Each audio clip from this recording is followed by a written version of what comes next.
स्वागत है आपका। आज हम एक ऐसी प्राचीन पहेली को डिकोड करने जा रहे हैं जो सुनने में किसी महाकाव्य जैसी लगती है, लेकिन असल में यह असीमित सत्ता, अटूट विश्वास और एक ऐसे लूप होल की कहानी है जो बिल्कुल असंभव सा लगता है। हम बात कर रहे हैं भगवान नरसिंह द्वारा भक्त प्रहलाद की रक्षा और उस भयंकर अहंकारी राजा हिरण्यकश्यप के वध की। ये सिर्फ एक कथा नहीं है, बल्कि सदियों से चली आ रही आस्था और ईश्वरीय न्याय का सबसे बड़ा प्रतीक है। तो चलिए सीधे इस दिलचस्प कहानी में उतरते हैं।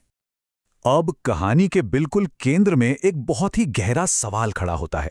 जरा सोचिए, क्या कोई वरदान, कोई भी शक्ति वास्तव में किसी इंसान को पूरी तरह से अमर बना सकती है? सदियों से सत्ता के शिखर पर बैठे लोगों ने अजेय होने के सपने देखे हैं, और यहीं से हमारी कहानी की शुरुआत होती है, जहां असीमित शक्ति पाने की चाहत एक ऐसे विनाशकारी अहंकार को जन्म देती है जिसका अंत आपने शायद ही कभी सोचा हो। तो मिलिए हिरण्यकश्यप से, प्राचीन काल का एक अत्यंत शक्तिशाली असुर राजा। इसने भगवान ब्रह्मा की घोर तपस्या की और एक ऐसा वरदान मांग लिया जो ईमानदारी से कहें तो पहली नजर में एकदम त्रुटिहीन लगता था। इस वरदान ने उसे लगभग अमर बना दिया था। और देखिए, जैसा हमेशा होता है, असीम शक्ति के साथ आता है असीम अहंकार। हिरण्यकश्यप खुद को ही भगवान समझने लगा। उसका फरमान था कि पूरी प्रजा सिर्फ और सिर्फ उसी की पूजा करे, कोई और नहीं, सिर्फ वो। अब ब्रह्मा जी के इस वरदान की जो तकनीकी बारीकियां हैं ना, वो सबसे ज्यादा दिलचस्प हैं।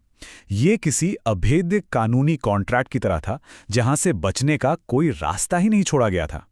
शर्तें सुनिए, ना तो कोई इंसान मार सके, ना कोई जानवर, ना घर के अंदर मौत हो, ना बाहर, ना दिन में मरे, ना रात में, ना अस्त्र से यानी दूर से फेंके जाने वाले हथियार से, और ना ही शस्त्र से यानी हाथ में पकड़ने वाले हथियार से। और तो और, ना जमीन पर, ना आसमान में। मतलब ये एक ऐसा अल्टीमेट सिक्योरिटी कवर था जिसे भेद पाना बिल्कुल असंभव लग रहा था। लेकिन कहानी में असली ट्विस्ट तब आता है जब एक बहुत बड़ा वैचारिक टकराव सामने आता है। एक तरफ है खुद राजा हिरण्यकश्यप का वो विशाल अहंकार जो कहता है, मैं ही भगवान हूं, मेरी ही पूजा करो। और दूसरी तरफ, हैरानी की बात है कि दूसरी तरफ कोई और नहीं बल्कि उसका अपना ही बेटा प्रहलाद खड़ा था। प्रहलाद की आस्था एकदम स्पष्ट और अडिग थी। उसका मानना था कि ईश्वर तो कण कण में है। ये सिर्फ एक पिता पुत्र की लड़ाई नहीं थी, ये चरम अहंकार और शुद्ध आस्था के बीच का सबसे बड़ा युद्ध था। अब सत्ता के नशे में पूरी तरह अंधे हो चुके हिरण्यकश्यप को यह बात बिल्कुल बर्दाश्त नहीं हुई। उसने अपने ही बेटे प्रहलाद की भक्ति को तोड़ने के लिए हर संभव हद पार कर दी। डराया, धमकाया और मारने के ऐसे ऐसे भयानक तरीके अपनाए जो रोंगटे खड़े कर दें। प्रहलाद को ऊंचे पहाड़ की चोटी से नीचे फेंक दिया गया, धधकती आग में जलाया गया। लेकिन पता है क्या हुआ? हर बार बिना किसी अपवाद के भगवान विष्णु के चमत्कार ने प्रहलाद को बचा लिया। राजा के हत्या के सारे प्रयास फेल हो गए और जीत सिर्फ प्रहलाद के विश्वास की हुई। इन लगातार नाकामियों ने राजा के गुस्से को 7वें आसमान पर पहुंचा दिया।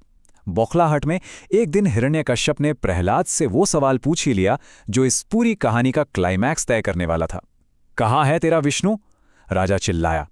लेकिन प्रहलाद, वो बिल्कुल शांत खड़ा था। उसका जवाब आज भी उतना ही स्थिर था। पिताजी, भगवान तो कण-कण में है, वो हर जगह है।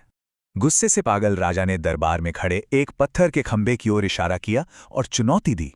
अच्छा, तो क्या वो इस खंभे में भी है? प्रहलाद ने एक पल की भी झिझक के बिना तुरंत जवाब दिया, हाँ। और जैसे ही दरबार में वो हाँ गूंजा, हिरण्यकश्यप ने अपनी पूरी ताकत से अपनी भारी गदा उस खंभे पर दे मारी। बस यही वो पल था जिसने सब कुछ बदल कर रख दिया। गदा के टकराते ही जो हुआ उसकी कल्पना किसी ने नहीं की थी। खंभा एक जोरदार धमाके के साथ टूट गया और उसके अंदर से ईश्वरीय शक्ति का एक ऐसा अद्भुत प्राकट्य हुआ जिसने पूरे ब्रह्मांड को हिलाकर रख दिया। ये कोई साधारण घटना नहीं थी, ये उस अभेद्य वरदान को तोड़ने के लिए रची गई सबसे शानदार ईश्वरीय योजना का विस्फोट था। उस टूटे हुए खंभे से जो बाहर आए वो थे भगवान नरसिंह, भगवान विष्णु का एक ऐसा रूप जो भयंकर भी था और बेहद अद्भुत भी। उनका शरीर आधा इंसान का था और आधा शेर का। जरा सोचिए, ये रूप क्यों लिया गया? ये विशेष रूप से उस वरदान की हर एक असंभव शर्त को भेदने के लिए ही धारण किया गया था। ये देखना सचमुच अचरज में डाल देता है कि कैसे उस असीमित शक्ति और अहंकार को तोड़ने के लिए ईश्वरीय न्याय ने एक बिल्कुल ही नया और अविश्वसनीय स्वरूप ले लिया। अब सबसे मजेदार हिस्सा ये है कि भगवान नरसिंह ने उस वरदान की शर्तों को कैसे काटा। चलिए इसे समझते हैं। वरदान की पहली शर्त क्या थी? ना इंसान मार सके ना जानवर। तो भगवान नरसिंह ना तो पूरी तरह इंसान थे न जानवर, वो इन दोनों का संगम थे। दूसरी शर्त, ना घर के अंदर मौत हो ना बाहर। तो भगवान ने हिरण्यकश्यप को कहाँ पकड़ा? घर की चौखट पर, जो ना तो पूरी तरह घर के अंदर है और ना ही बाहर। है ना कमाल का लॉजिक। और ये सिलसिला यहीं नहीं रुकता। आगे देखिए, वरदान की अगली शर्त थी ना दिन में मरे ना रात में। तो भगवान नरसिंह ने समय क्या चुना? गोधुली बेला, यानी शाम का वो वक्त जब दिन ढल रहा होता है और रात शुरू हो रही होती है। ना दिन ना रात। फिर शर्त थी ना जमीन पर मरे ना आसमान में। इसलिए भगवान ने राजा को अपनी जांघों पर लिटाया। और सबसे आखिर में, ना अस्त्र से ना शस्त्र से। तो भगवान ने किसी हथियार का इस्तेमाल ही नहीं किया। उन्होंने राजा का वध करने के लिए सिर्फ अपने तीखे नाखूनों का इस्तेमाल किया। मतलब वरदान की हर एक लाइन को सटीकता से फॉलो किया गया। फिर भी राजा के अहंकार का अंत सुनिश्चित कर दिया गया। और फिर उन नुकीले नाखूनों से उस अहंकारी राजा का सीना चीर दिया गया। ये पल सिर्फ एक क्रूर राजा के वध का नहीं था, बल्कि ये पूरे ब्रह्मांड में संतुलन वापस लाने का पल था। इस एक घटना ने दुनिया को अधर्म और अत्याचार से आज़ाद कर दिया और ये साबित कर दिया कि भगवान अपने सच्चे भक्त की रक्षा के लिए किसी भी सीमा तक जा सकते हैं। लेकिन बात यहीं खत्म नहीं होती। हमें ये सोचना चाहिए कि ये प्राचीन कथा आज भी हमारे लिए इतनी प्रासंगिक क्यों है, क्योंकि ये कोई पुरानी बीती हुई बात नहीं है, बल्कि एक जीवंत विरासत है।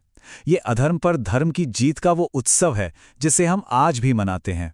हर साल होलिका दहन और होली के रूप में हम भक्त प्रहलाद की रक्षा और अहंकार के जलने का ही तो जश्न मनाते हैं।